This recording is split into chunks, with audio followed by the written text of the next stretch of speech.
আসসালামু আলাইকুম। এই গ্রুপে অনেক স্যার আছেন, আপনারা কেউ কিছুই করলেন না বাংলাদেশের জন্য। আমি একজন সাধারণ মানুষ, আমি তো কিছুই করতে পারি না, কিন্তু আপনারা বড় বড় পজিশনে ছিলেন।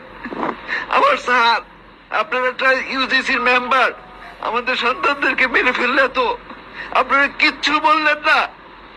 কিছু ওরা কি কোনো ক্ষমতার ভাগ চাইছিল? ওরা ওরা ক্যারিয়ারের জন্য আশ্বাস চাইছে। আপনারা ঢাকা ভার্সিটির টিচাররা কিছুই করেন নাই,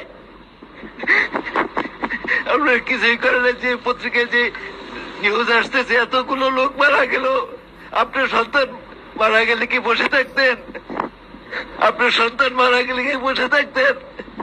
আপনারা এত সিনিয়র হয়েছেন, রিটায়ার্ড পারসন এখানে অনেকেই, আপনারা এত স্বার্থপর, দেশের জন্য কিছুই করলেন না।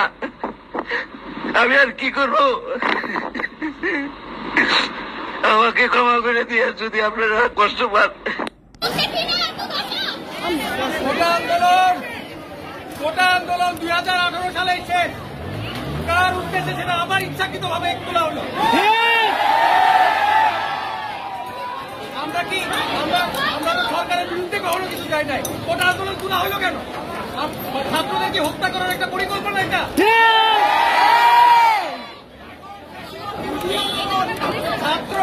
ছাত্রদের হত্যা করা হবে কেন? যারা হত্যাকারী তাদের বিচার চাওয়া আমাদের অধিকার।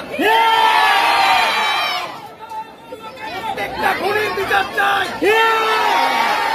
সে ইউনিফর্ম পরুক বা ইউনিফর্ম ছাড়া থাকুক, সে খুনি মিথিকা কিলার। এইগুলি খুনির আমরা আইনের আওতায় আনতে দেখতে চাই, তাদের দৃষ্টান্ত এবং এই শাস্তি না হওয়া পর্যন্ত আমরা আন্দোলন করতেই থাকবো।